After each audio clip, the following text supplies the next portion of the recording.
नमस्कार, स्वागत है हमारे यूट्यूब चैनल में। तो आज हम लोग देखेंगे क्लास टेंथ का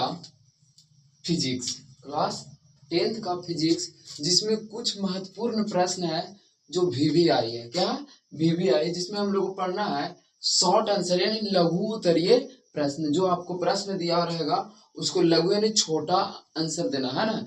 प्रश्न रहेगा उसको क्या करना है, छोटा आंसर देना। तो आज हम लोग इस वीडियो के माध्यम से ये सब हम लोग सीखेंगे, है ना। आज हम लोग देखेंगे कि क्लास टेंथ में जो बिहार बोर्ड है उसमें क्या क्या पूछेगा, है ना। तो कुछ वीवीआई क्वेश्चन हम लिख दिए, उसको बारी बारी से हम लोग क्या करेंगे, समझेंगे। तो देखिए सबसे पहले क्या लिखे हैं, सबसे पहले लिखे हैं अवतल दर्पण को अभिसारी दर्पण कहा जाता है क्यों। अवतल दर्पण को अभिसारी दर्पण कहा जाता है क्यों, है ना। पहले ये देखेंगे। उसके बाद दूसरा है उत्तल दर्पण का उपयोग साइड मिरर के रूप में किया जाता है क्यों। आखिर हम लोग देखेंगे कि उत्तल दर्पण का उपयोग साइड मिरर के रूप में क्यों किया जाता है, अवतल दर्पण का उपयोग क्यों नहीं किया जाता है, ये सब बात देखेंगे। कहता है कि सूर्योदय एवं सूर्यास्त के समय सूर्य लाल क्यों दिखाई देता है। क्या है, सूर्योदय एवं सूर्यास्त के समय सूर्य लाल क्यों दिखाई देता है। उसके बाद है दूरदृष्टि दोष से आप क्या समझते हैं, इसके निवारण के लिए किस लेंस का उपयोग किया जाता है। दूर। उसके बाद पांचवा अवतल दर्पण और उत्तल दर्पण में अंतर स्पष्ट करें। उसके बाद है प्रकाश का परिवर्तन क्या है, इसके कितने नियम है।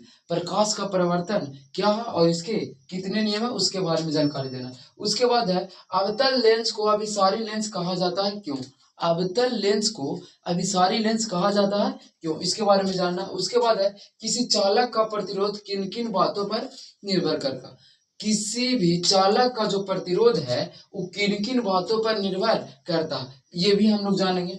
उसके बाद है वास्तविक और आभासी प्रतिबिंब में अंतर लिखे। आभासी यानी काल्पनिक, आभासी यानी काल्पनिक यानी वास्तविक प्रतिबिंब और काल्पनिक प्रतिबिंब में अंतर लिखना। क्या लिखना, वास्तविक प्रतिबिंब और काल्पनिक प्रतिबिंब में अंतर। उसके बाद है स्वच्छ आकाश का रंग नीला क्यों दिखाई देता है। जो आकाश है उसका जो रंग होता है वो नीला आखिर क्यों दिखाई। उसके बाद है पूर्ण आंतरिक परिवर्तन से आप क्या समझते हैं। पूर्ण आंतरिक परिवर्तन से आप क्या समझते हैं। उसके बाद है 12 कांच के आयताकार सिल्ली में अपवर्तन के दो किरणों को खींचे।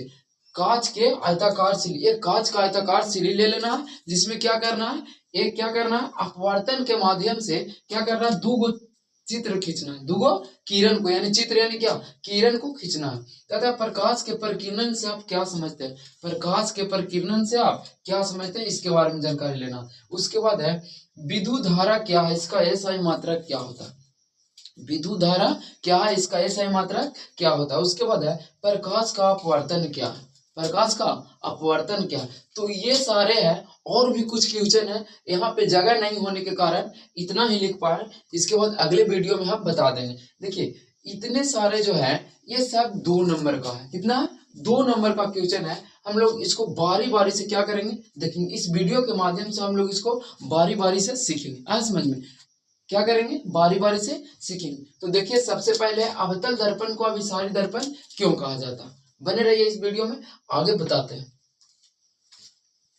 देखिए तो हम लोग क्या पढ़ेंगे, अभी बताएं क्या कि अवतल दर्पण को अभिसारी दर्पण क्यों कहा जाता है ना। तो इसमें हम लोग देखेंगे आखिर अवतल दर्पण को अभिसारी दर्पण कहते क्यों है ना।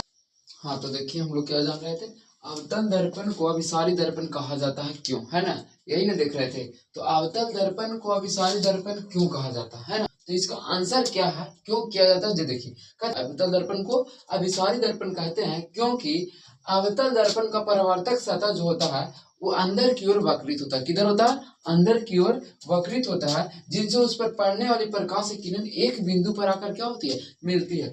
कहता है कि अवतल दर्पण को अभिसारी दर्पण कहते हैं क्यों, क्योंकि अवतल दर्पण का जो परावर्तक सतह होता है वो अंदर की ओर वक्रित होता है। यानी देखिए अवतल दर्पण कैसा होता है, अवतल दर्पण ये हो गया हमारा अवतल दर्पण, ये हो गया हमारा ध्रुव, इसको बोलते हैं मुखज। ये लाइन जो नजर आ रहा है इसको मुखज बोलते हैं। इस पर सी हो गया, इस पर एक हो गया, ये फोकस दूरी होता है ना। तो देखिए इसका परावर्तक सतह कैसा, ऐसा यानी इधर की ओर अंदर की ओर वक्रित है। जब प्रकाश की किरणें किसी अवतल दर्पण पर पड़ेगा तो टकराने के बाद फोकस से होकर जाएगा, यानी कि जितना भी प्रकाश की किरणें जाएगा सब कहाँ से होकर जाएगा, फोकस से। कहाँ से, फोकस से। जब इसीलिए बोलता है अवतल दर्पण को अभिसारी दर्पण कहते हैं, क्योंकि अवतल दर्पण का परावर्तक सतह जो होता है अंदर की ओर वक्रित होता है, जिसमें उस पर जितना भी प्रकाश की किरणें पड़ती है वो सारे के सारे एक बिंदु पर आकर मिलती है। अब बात समझ में, इसी कारण अवतल दर्पण को अभिसारी दर्पण कहते हैं। अब बात समझ में। दूसरा, उत्तल दर्पण का उपयोग साइड मिरर के रूप में किया जाता है, क्यों?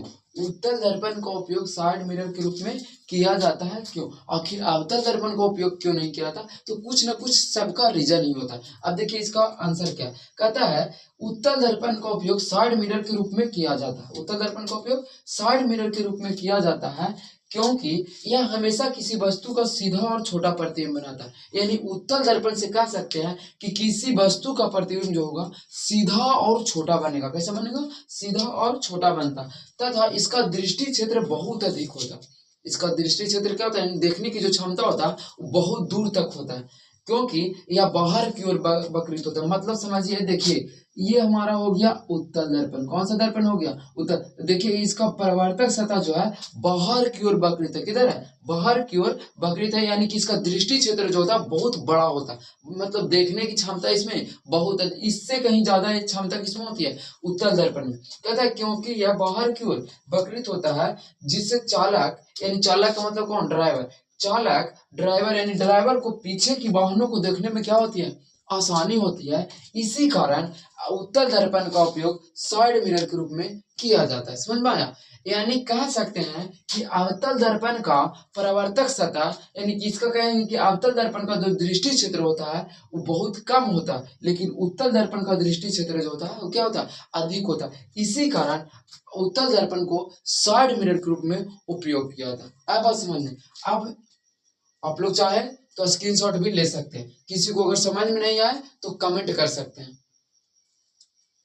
तब तक आगे इतना देख लीजिए, उसके बाद हम लोग अगले वीडियो में देखेंगे।